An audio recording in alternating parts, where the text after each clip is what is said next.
नमस्कार, बहुत स्वागत है आप सभी का। आप देख रहे हैं भारत 24। आपके साथ मैं हूं प्रिया सिन्हा। देहरादून स्थित भारतीय सैन्य अकादमी यानी कि आईएमए ने पासिंग आउट परेड का आयोजन किया। परेड में आईएमए ने आज फिर से इतिहास रच दिया। शानदार पासिंग आउट परेड में देश को 456 युवा सैन्य अधिकारी मिले। इस परेड में 35 विदेशी मित्र राष्ट्रों के कैडेट्स भी शामिल हुए। नेपाल के सेना प्रमुख अशोक राज सिकदेल ने बतौर मुख्य अतिथि परेड की सलामी ली। पासिंग आउट परेड के दौरान नए सैन्य अधिकारियों ने अपना जौहर दिखाया। चीफ गेस्ट ने परेड की सलामी ली। परेड के दौरान हेलीकॉप्टर से पुष्प वर्षा भी हुई। सैन्य बैंड की धुन पर जेंटलमैन कैडेट्स ने शानदार कदम ताल करते हुए सभी को प्रभावित किया। परेड के बाद आयोजित पिंपिंग और शपथ समारोह में सभी कैडेट्स को लेफ्टिनेंट का रैंक दिया गया। आज का समारोह ऐतिहासिक रहा क्योंकि इंडियन मिलिट्री एकेडमी ने कुल 491 अधिकारी दुनिया को दिए हैं। इनमें 35 मित्र देशों के कैडेट्स हैं। आपको बताते चले कि आईएमए का 91 साल का गौरवशाली इतिहास रहा है। देश और मित्र राष्ट्रों की सेनाओं को 66,119 सैन्य अधिकारी दिए। 2,988 सैन्य अधिकारी मित्र राष्ट्रों को प्रदान किए गए। परेड का आयोजन चेटवुड बिल्डिंग के ऐतिहासिक मैदान में हुआ। ये भवन भारतीय सैन्य अकादमी का केंद्र बिंदु है और इसकी पृष्ठभूमि में आयोजित परेड अकादमी की परंपरा, अनुशासन और सैन्य गौरव को प्रदर्शित करती है। पास आउट होने वाले अधिकारी सेना के अनुशासन और त्याग की मिसाल बनते हैं। वो देश की सेवा और रक्षा के लिए तैयार होकर इस ऐतिहासिक परेड में हिस्सा लेते हैं। ये पल उनके और उनके परिवारों के लिए गर्व और सम्मान का होता है। मैंने 19 मराठा लाइन ज्वाइन की है एज एन अटैचमेंट और मैं येमी में कमीशन हूँ। अभी बहुत अच्छा महसूस हो रहा है। आगे के क्या फ्यूचर गोल्स हैं आपके और किस तरीके से देखते हैं? करेंगे नौकरी, अपना जितना प्रतिभा है उसका इस्तेमाल करेंगे और देश के लिए देंगे। मेरी रेजिमेंट 19 मराठा लाइट इन्फेंट्री। कैसा महसूस हो रहा है आपको कि आज आप मुझे काफ़ी अच्छा महसूस हो रहा है। इस मोमेंट का वेट हम काफ़ी सालों से कर रहे थे और फाइनली आज वो दिन आ ही गया जब हम स्टार्ट किए। बहुत गर्व की बात है। मेरे बेटे ने मतलब कमीशन, वैसे पीढ़ी दर पीढ़ी पहले इसके दादाजी भी थे, पापा जी भी थे, अब मेरा बेटा ऑफिसर उसमें है। बहुत गर्व की बात है। वो तो कोई बात नहीं, वो तो जॉब करनी है तो जाना है, करना है देश के लिए। उत्तराखंड के मुख्यमंत्री पुष्कर सिंह धामी आज दिल्ली के दौरे पर रहे। इस दौरान उन्होंने भारत के chief of defence staff general Anil Chauhan से मुलाकात की। मुख्यमंत्री धामी और सीडीएस जनरल अनिल चौहान की मुलाकात उनके आवास पर हुई, जहां पर सीएम धामी ने सीडीएस जनरल अनिल चौहान के पूरे परिवार से मुलाकात की और सीडीएस जनरल अनिल चौहान की बेटी के विवाह पर दरअसल उनको बधाई और शुभकामनाएं दी। रुड़की के केंद्रीय विद्यालय में आज केंद्रीय विद्यालय संगठन स्थापना दिवस समारोह काफी धूमधाम और उत्साह के साथ मनाया गया। इस मौके पर स्कूल में वार्षिक उत्सव का आयोजन हुआ, जिसे मुख्य अतिथि के तौर पर कर्नल स्निग्धा शर्मा शामिल हुई। स्कूल के छात्र छात्राओं ने कई तरह की खास प्रस्तुतियां दी। इसी बीच स्कूल के बच्चे मुख्य अतिथि कर्नल स्निग्धा शर्मा को मंच तक लेकर आए, जिससे वो भावुक हो गई और कर्नल ने कहा कि विद्या और ज्ञान से हमेशा विनम्रता आती है। उन्होंने कहा कि केंद्रीय विद्यालयों से विद्यार्थी गौरवशाली पदों पर आसीन है। इसकी वजह है केंद्रीय विद्यालय की मजबूत नींव। कर्नल डीके यादव ने तमाम प्रतियोगी परीक्षाओं की तैयारी के लिए छात्रों का मार्गदर्शन किया। प्राचार्य चंद्रशेखर बिष्ट ने कहा कि केंद्रीय विद्यालय संगठन को स्थापित हुए आज 61 साल पूरे हो रहे हैं और आज केंद्रीय विद्यालय संगठन देश में ही नहीं बल्कि विदेशों में भी शिक्षा का प्रचार प्रसार कर रहा है। कार्यक्रम के अंत में बेहतरीन प्रदर्शन करने वाले विद्यार्थियों को प्रमाण पत्र देकर सम्मानित किया गया।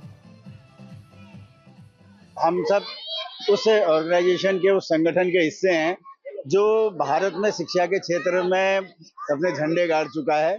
चाहे वो राकेश शर्मा जी हों, चाहे वो लारा दत्ता जी हों, कोई भी हो, उन सब ने अपना काम पूरा आगे से किया है और संगठन से सब लोग पढ़कर आगे निकले हैं। आज के दिन बच्चे काफी मोटिवेट हुए क्योंकि हमारे बीच केंद्रीय विद्यालय से पढ़े हुए बच्चे भी आए थे, पुराने लोग आए थे और उनके प्रेरक भाषणों से सब लोग बहुत अच्छे से प्रेरणा प्राप्त कर चुके हैं। केवी एक ऐसी ऑर्गेनाइजेशन है जिसमें best of the qualified teachers जो अवेलेबल है आज के डेट में, एंड केवी किसी भी माने में किसी स्कूल से कम नहीं है। बच्चों को जो प्रतिभा देख रहा हूं मैं और जिस तरह से लगातार अचीवमेंट्स देख रहा हूं, वो दिन दूर नहीं है जब केवी के बच्चे बहुत ऊंची ऊंचाइयों पर जाएंगे, बहुत ही अच्छा करेंगे लाइफ में। थ्रू आउट केवी में रहने के बाद जो मैंने केवी में सीखा, मैंने अपने आर्मी लाइफ में उसको पूरा उतारा एंड कई चीजें जो मैंने केवी में सीखी आज तक मेरे लाइफ में मेरे काम आ रही हैं। इस साल केंद्रीय विद्यालय नंबर 1 परीक्षा परिणाम के नंबर पर रीजनल स्तर पर सेकंड स्थान पर है और मैं चाहूँगा कि इस बार ये प्रथम स्थान पर रहे और हमारे प्राचार्य जो इस समय वर्तमान में है वे भी लगातार प्रयास में हैं कि वे हमारा विद्यालय नंबर 1 पर रहे।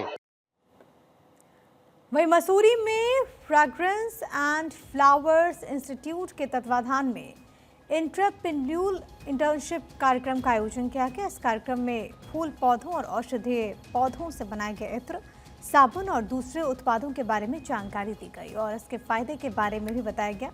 वहीं इस मौके पर हिमालयन साहसिक संस्थान के अध्यक्ष पूर्व डीआईजी एसपी चमोली को उनकी उपलब्धियों के लिए doctor Om Prakash Duggal charitable society की तरफ से पहले लाइफ टाइम अचीवमेंट अवार्ड और गोल्ड मेडल से सम्मानित किया गया। मौके पर बतौर मुख्य अतिथि कार्यक्रम में शामिल हुए एसपी चमोली ने कहा कि सोसाइटी इतना अहम काम कर रही है जो कि पूरे उत्तराखंड की आर्थिकी के लिए ज़रूरी है। पेड़ पौधे फूलों आदि से तेल निकाला जा रहा है जिसका इस्तेमाल तमाम क्षेत्रों में किया जा रहा है। साथ ही साथ उन्होंने इस तकनीकी को गांव-गांव तक पहुंचाने पर जोर भी दिया।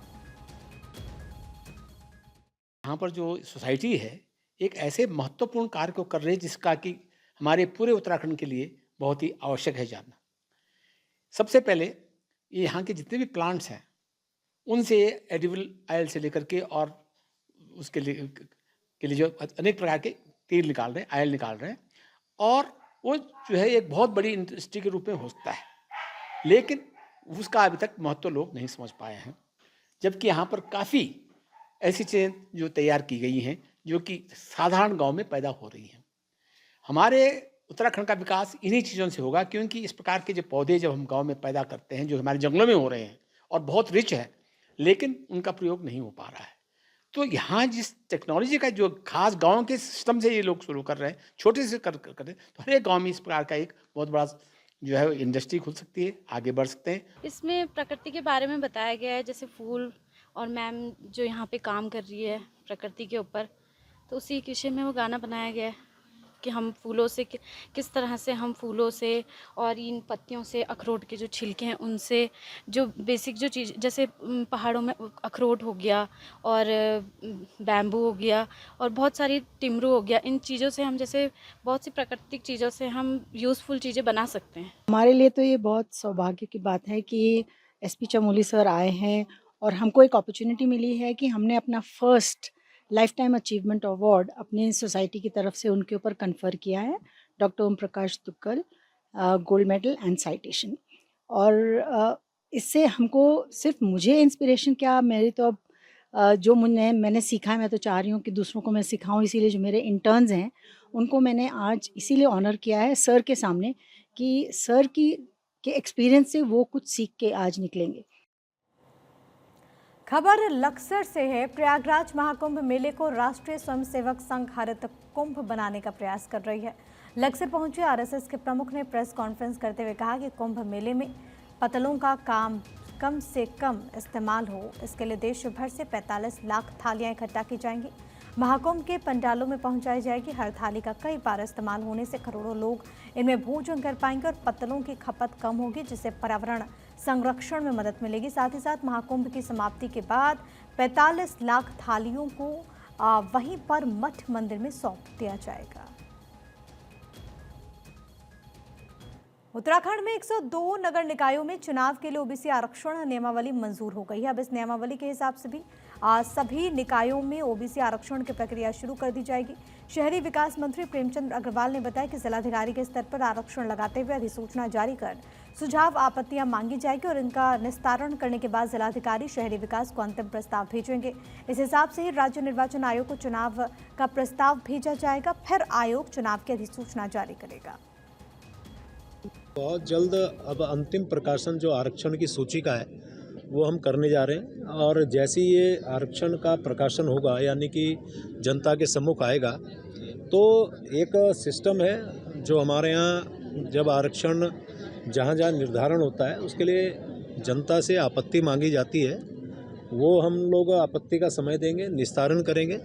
फिर हम निर्वाचन आयोग को यानी जो हमारा निर्वाचन आयोग यहाँ पे है, उसको हम अपना यहाँ से प्रतिवेदन भेजेंगे कि हमने आरक्षण को हमने अंतिम रूप दे दिया है। उसके बाद जो हमारी चुनाव की कार्यसूची या उसकी चुनाव की तिथि घोषित होगी और तत्पश्चात हम चुनाव कराएंगे। वहीं नेहरू स्टेडियम में रुद्रचंडी महायज्ञ के लिए बनाई गई यज्ञशाला धू धू कर जल उठी। आग लगने की सूचना पाकर मौके पर पहुंची फायर ब्रिगेड ने मौके पर आग पर काबू पाया, लेकिन तब तक यज्ञशाला जल चुकी थी। यज्ञशाला में आग लगने की बात से लोगों में हड़कंप मच गया। राहत की बात यह रही कि जब आग लगी तो कोई हवन पूजन नहीं हो रहा था। आग लगने के स्पष्ट कारणों की जानकारी नहीं मिल पाई। आसपास के सीसीटीवी कैमरेज भी देखे जा रहे हैं।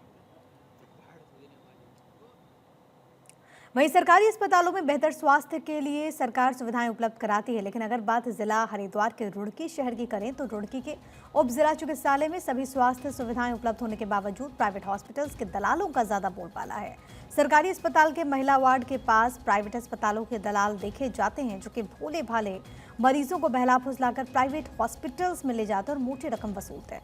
शिकायत अस्पताल के सीएमएस को भी की गई, लेकिन ढुलमुल रवैये होने के कारण कई तरह के जो मामले सामने आए हैं उस पर कोई लगाम नहीं लग पाया। हाल ही में एक वीडियो सोशल मीडिया पर वायरल है। कुछ दलाल महिला वार्ड के आसपास घूमते हुए नजर आते हैं। उप जिला चिकित्सालय की मेट्रन तेजवीरी चौधरी ने बताया कि महिला वार्ड के पास लगातार दलाल घूमते रहते हैं, उन्हें देखकर इधर उधर हो जाते हैं। उन्होंने ये भी कहा कि इस तरह के लोगों पर शिकंजा कसना बेहद जरूरी है।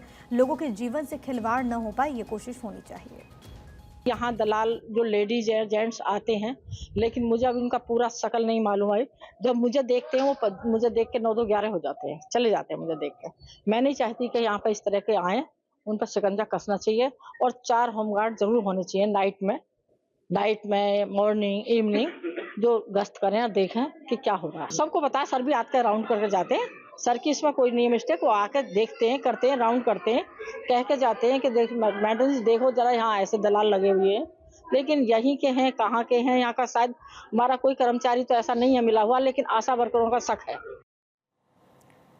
बदलते परिवेश में भारत में तेजी से क्राइम के तरीके भी बदल रहे हैं। ऐसे में देश में भी नई टेक्नोलॉजी के सहारे अपराधी तक पहुंचना और उसे सलाखों तक पहुंचाने के लिए एक्सपर्ट गंगा तट पर मंथन कर रहे हैं। इसी बीच देश के जाने माने फॉरेंसिक साइंस के एक्सपर्ट उत्तराखंड के लिए भी टीम तैयार कर रहे हैं।